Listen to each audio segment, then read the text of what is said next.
જય હિન્દ મિત્રો. તો જે એસએસસી ની અને અગ્નિવીરની તૈયારી કરી રહ્યા છે, ખાસ કરીને એસએસસી ના વિદ્યાર્થીઓ કે જે શરૂઆત એકદમ બિગનિંગ થી કરે છે, રનિંગ ની શરૂઆત તમે બિગનિંગ થી કરતા હોય ને, તો તમારે ગ્રાઉન્ડ ની કાં તો પછી કોઈ પણ ટ્રેકની જરૂર છે, બરાબર? કે જેમ આપણે એસએસસી ના વિદ્યાર્થીઓ અત્યારે અને અગ્નિવીરના વિદ્યાર્થીઓ તૈયારી કરી રહ્યા છે, તો પેલું સ્લો રનિંગ, ફાસ્ટ રનિંગ આ ફેઝમાં તમે કરી શકો થોડાક દિવસો, કાં તો પછી તમે મતલબ થોડાક દિવસો નોર્મલ રનિંગ કરો, 10-15 મિનિટ કરો, બરાબર? અને પછી જઈને તમે કોઈ પણ વસ્તુ ફ્લોમાં ઉપડજો, બરાબર? રનિંગ દરમિયાન તમારું બોડી પોસ્ચર પરફેક્ટ રહેવું જોઈએ.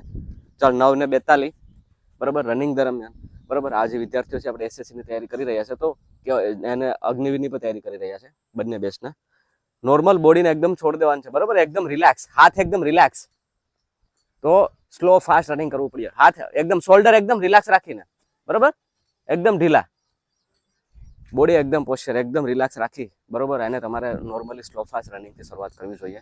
ફૂલ વિડીયો ચેનલમાં મૂકી દીધો છે, તો એમાં કમ્પ્લીટલી જોઈ લેજો બધી, બરોબર? બાકી કંઈ પણ હોય તો આ નંબર ઉપર કરજો. બોડી એકદમ રિલેક્સ છોડી દેવાનું છે, બરોબર? બાકી અહીંયા આવીને તૈયારી કરવી હોય તો મોસ્ટ વેલકમ, બરોબર? આપણે હોસ્ટેલની પણ સુવિધા છે, નવી બેચ શરૂ થઈ ગઈ બંનેની, તો વહેલી તકે સંપર્ક કરી લેજો. જય હિન્દ.